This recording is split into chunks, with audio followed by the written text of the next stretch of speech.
안녕하세요. 오늘은 2024 특수판례 제5판례 해볼 거거든요. 제5판례가 복수의 과제에게 원리 동일성 판단한 거잖아요. 그 복수의 과제에게 원리 동일성 판단한 거니까 그거 앞서가지고 우리가 과제에게 원리 동일성 어떻게 판단하는지부터 알려드릴게요. 첫 번째로 이제 메이저 구성이나 마이너 구성의 변경이 있는데요. 제가 이제 앞에 설명해드린 영상이 있거든요. 그 영상 제가 그 댓글에다가 이제 링크 걸어 드릴 건데 그거 보고 오시면 더 편해요. 메이저 구성이랑 마이너 구성의 변경이 있는데 진짜 마이너 구성의 변경인 경우에는 무조건 과제이기 원리 통일성이 인정돼요. 근데 메이저 구성의 변경인 경우에는 변경된 구성이 공지가 됐으면 과제이기 원리 통일성이 인정 안 되고 변경된 구성이 공지가 안 됐으면 과제이기 원리 통일성이 인정될 수도 있어요. 기술적 가치가 높은 될 수도 있어요. 됐죠? 그러니까 이게 종래 판례랑 그러니까 최근 판례랑 그 이제 변경된 게 뭐냐면 종래 판례에서는 이제 이게 판례가 그렇게 판시한 건데 우리가 그렇게 해석을 하고 있는 거예요. 비본질적인 구성 있잖아요. 마이너 구성의 변경이어야만 과제의 원리 통일성이 되고 메이저 구성의 변경인 경우에는 과제의 원리 통일성이 인정 안 된다는 취지로 우리가 다 그렇게 해석을 하고 있었어요. 그 종래 판례에서는 비본질적인 구성의 변경이어야 과제의 원리 통일성이 인정된다는 거를 우리가 그렇게 이해하고 있었거든요. 아니 근데 그 말이 아니고 마이너 구성의 변경인 경우에는 과제 해결 원리 통일성이 인정되는데 과제 해결 원리 통일성이 인정된다고 해서 마이너 구성의 변경이라는 건 아니다라고 그렇게 이제 해석을 해야 돼요.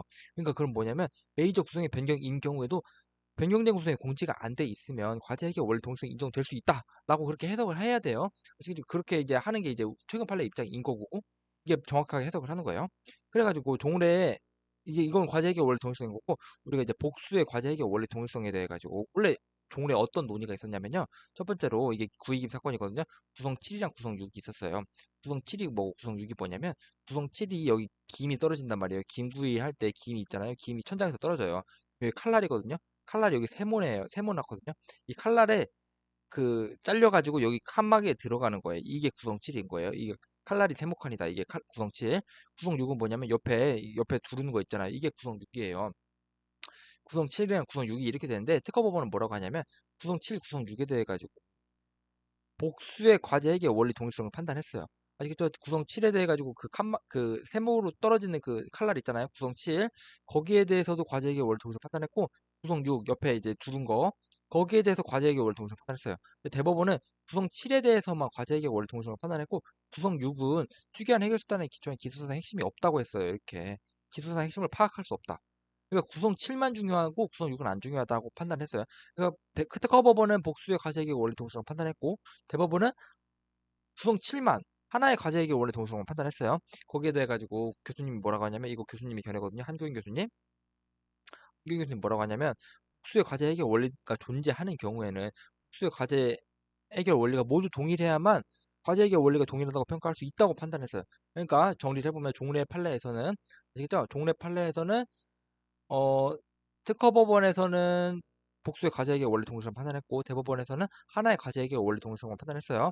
그래가지고 교수님 논문이 어떻게 되냐면 복수의 과제에게 원리 동일성이 인정되는 경우에는 복수의 과제에게 원리가 모두 동일해야 과제에게 원리 동일성이 인정된다. 라고 그렇게 이제 판단했어요. 그 다음에 이번에 나온 게 이거예요. 복수의 과제에게 원리 동일성. 구성 A랑 구성 B가 있거든요. 구성 A, 구성 B 모두 메이저 구성이에요. 구성 A, 구성 B. 구성 A는 근데 공지가 되어 있고 구성 B는 공지가 안 돼 있어요.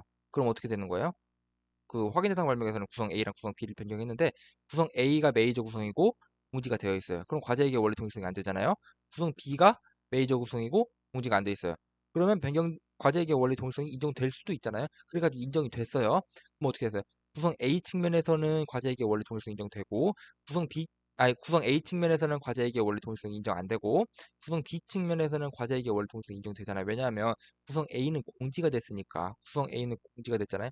공지가 됐으면 과제의 경우를 통해서 인정 안 되는데 구성 B는 공지가 안 돼 있잖아요. 공지가 안 돼 있으면 과제의 경우를 통해서 인정될 수도 있고 인정됐어요. 여기서 그래가지고 구성 A는 과제에게 원래 동일성 인정 안 되는데 구성 B는 과제에게 원래 동일성 인정돼가지고 전체로서 과제에게 원래 동일성 인정된 거예요. 아시겠죠? 그러니까 아까 교수님 논문에서는 복수의 과제에게 원래 동일성인 경우에 모두 동일해야 과제에게 원래 동일성이 모두 인정이 돼야 전체로서 과제에게 원래 동일성이 인정된다고 했잖아요. 한교인 교수님이. 근데 이 판례는 어떻게 했어요?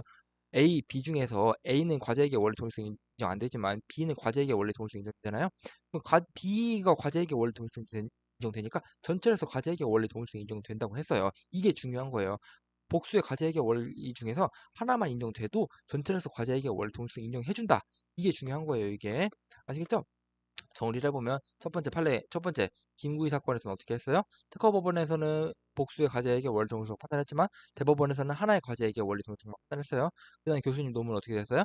복수의 과제액의 원리가 있는 경우에는 복수의 과제액의 원리 동일성 모두가 인정돼야 전체로서 과제액의 원리 동일성이 인정된다고 했어요.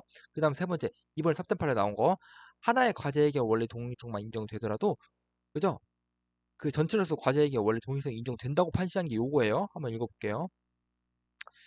복수의 과제액의 원리를 가진 경우에는 복수의 과제가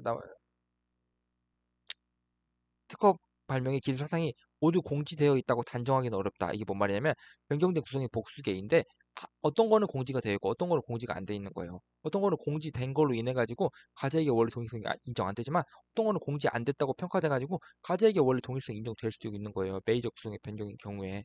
이게 또 모두 공지되었다고 단정하기 어렵다. 이게 그 말인 거예요.